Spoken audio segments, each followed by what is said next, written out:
Ən yaxşı məktəb və ən yaxşı müəllim müsabiqəsi neçə ildir və hansı qaydalarla həyata keçirilir? 2007-ci il 4 sentyabr tarixli Azərbaycan Respublikası Prezidentinin fərmanı ilə təsdiq edilmiş ən yaxşı məktəb və müəllim müsabiqələrinin mükafatlarının təsis edilməsi haqqında sərəncam əsasında həyata keçirilir. Həmin sərəncamdan sonra 2008-ci il 25 fevral tarixində ən yaxşı ümumi təhsil məktəbi və ən yaxşı müəllim müsabiqələrinin keçirilmə qaydaları təsdiq olunmuşdur. Həmin qaydalar əsasında bu il qeyd etdiyim kimi artıq 8-ci dəfədir bu müsabiqələr həyata keçirilir. İndiyədək bu müsabiqədə nə qədər məktəb və müəllim iştirak edib? İndiyədək bu müsabiqədə təxminən 1000-ə yaxın məktəb və 3500-dən çox müəllim iştirak edib. Onlardan hər il 100 müəllim və 50 məktəb qalib olub. Bu hesabla indiyə kimi 700 müəllim, 350 məktəb, ən yaxşı müəllim və məktəb müsabiqələrinin qalibi olmuşdur. Bu müsabiqədə iştirak etmək üçün meyarlar hansılardır? Azərbaycan Respublikası Prezidentinin 25 fevral 2008-ci il tarixli fərmanı ilə təsdiq olunmuş qaydalar əsasında həyata keçirilir.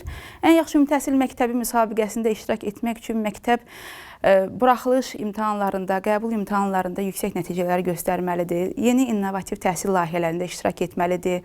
Müəllimlərinin, ali təhsilli müəllimlərinin faizi yüksək olmalıdır. Fənn müəllimlərlə komplektləşmə tam olmalıdır. İctimaiyyətdə bu məktəb haqqında rəylər müsbət olmalıdır. Təhlükəsizlik qaydalarına riayət olunmalıdır. Yəni bir çox bu meyarlara cavab verən məktəblər iştirak edə bilər.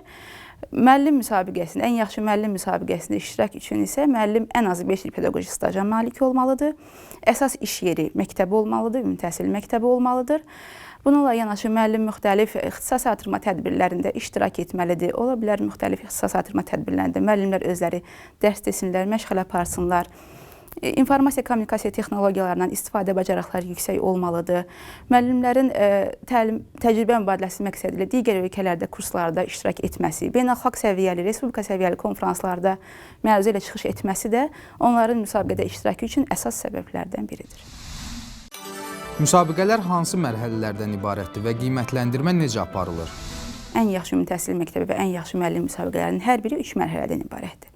Birinci mərhələdə meyarlar üzrə təqdim olunmuş sənədlər müəyyən qiymətləndirmə şkalası ilə maksimum 10 ballıq şkala ilə qiymətləndirilir. Müsabiqəni təşkil edən təşkilat komitəsinin müəyyən etdiyi sayda məktəb və müəllimlər ikinci mərhələyə buraxılır.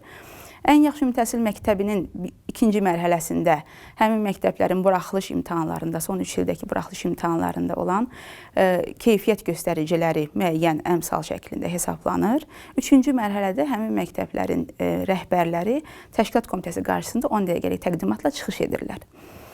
Və yekunda, hər 3 mərhələnin yekununda ən çox bal toplamış məktəblər, 50 məktəb müsabiqənin qalibi elan olunur.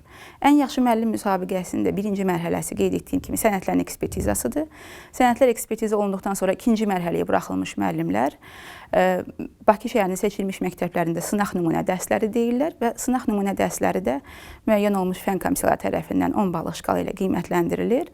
Üçüncü mərhələdə həmin müəllimlər də Respublika Təşkilat Komitəsi qarşısında çıxış edirlər və yekunda ən çox bal toplamış 100 müəllim müsabiqənin qalibi elan olunur. Bu il müsabiqənin iştirakçılarının sayı nə qədər olub və yekun nəticələr nə vaxt bilinəcək? Bu il ən yaxşı ümumi təhsil məktəbi müsabiqəsinə 110 məktəb, ən yaxşı müəllim müsabiqəsinə isə 600 nəfər müəllim müraciət etmişdi. Müsabiqələrin hər ikisinin artıq 3 mərhələsi yekunlaşıb. Hal-hazırda yekun balların hesablanma prosesi gedir. Yaxın günlərdə yəqin ki, nəticələr məlum olacaq.